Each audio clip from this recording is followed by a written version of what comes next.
Viva Voz, com Vera Magalhães.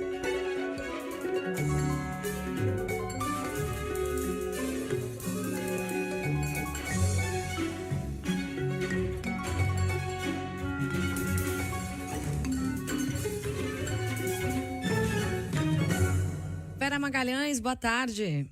Boa tarde, Marcela, Leandro, ouvintes e também quem nos assiste. Boa tarde. Bom, Vera, não tem como fugir, né? O assunto é reforma tributária e as negociações que estão a todo vapor no Congresso, né?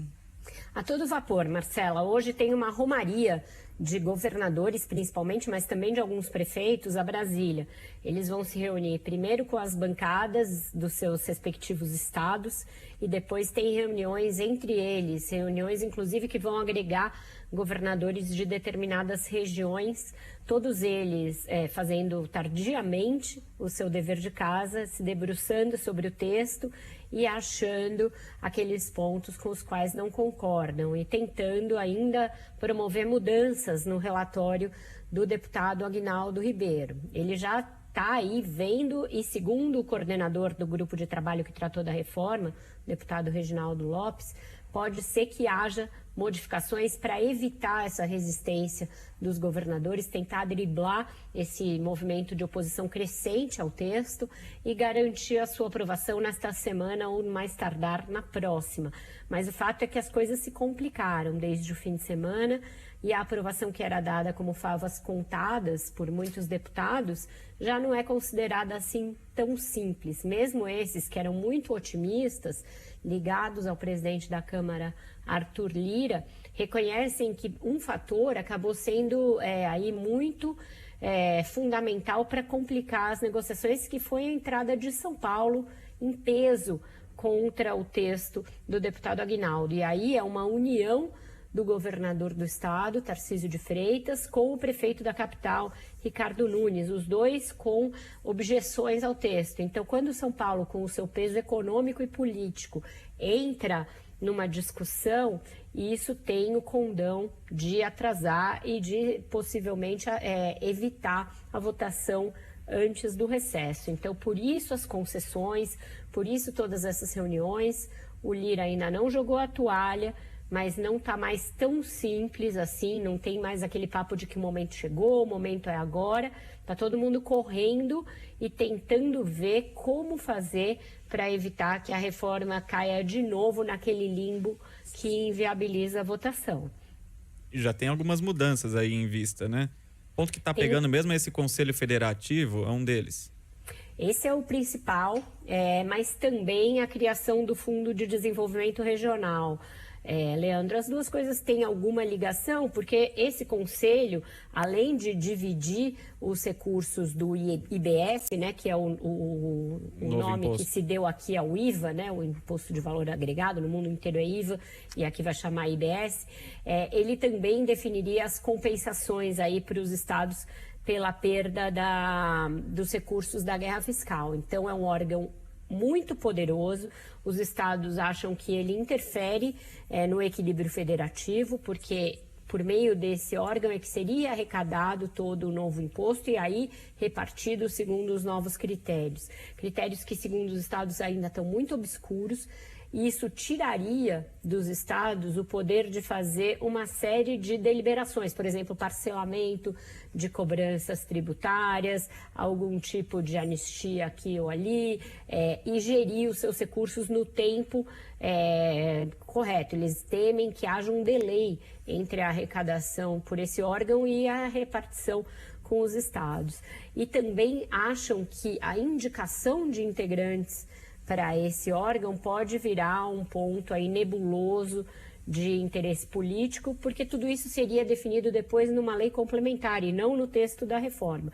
Então, eles querem que o relator esclareça melhor o funcionamento do órgão, a sua composição, as suas atribuições, para que não se crie um órgão superpoderoso que vá tirar, inclusive, prerrogativas que são garantidas pela Constituição pelo fato de que o Brasil é uma federação e, portanto, os estados têm aí autonomia para fazer a sua política arrecadatória.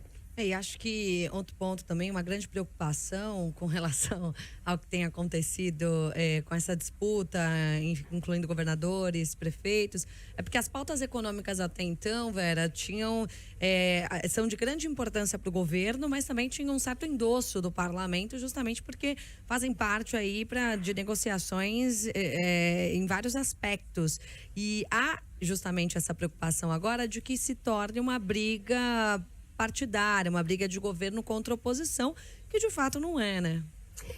Toda a preocupação agora é essa, Marcela. Desde o início, o governo Lula evitou mandar uma proposta sua de reforma tributária para não correr esse risco de ficar ali carimbado com uma proposta do governo e a oposição ser contra. Então, a estratégia adotada foi negociar com o parlamento, mas deixar que surgisse um texto lá do Congresso, até fruto do amadurecimento das discussões que já correm há muitos anos, tanto na Câmara quanto no Senado. Foi isso que foi feito.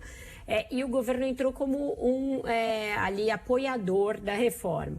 O que acontece agora? Com o Tarcísio se colocando mais fortemente como opositor da ideia, cresceu também nos partidos bolsonaristas uma ideia de derrubar a reforma para impor uma derrota ao governo.